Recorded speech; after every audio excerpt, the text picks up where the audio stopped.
Şaşırdım nereye giden, gönül senin elinden.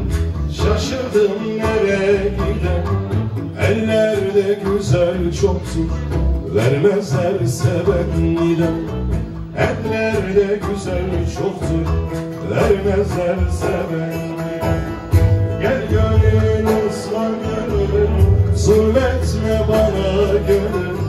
Gel gönül ıslan gönül, zulmetme bana gönül. Koşa koşa yoruldum, gelme peşinden gönül. Koşa koşa yoruldum, gelme peşinden gönül.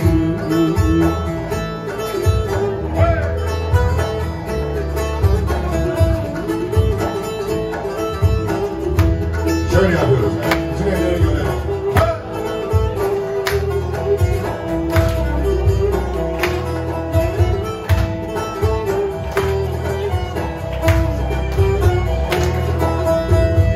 Dağ taşı aşarsın, kuşlar gibi uçarsın. Dağ taşı aşarsın, kuşlar gibi uçarsın. Eski dert kapanmadan yeni dertler açarsın. Eski dert kapanmadan yeni dertler açarsın.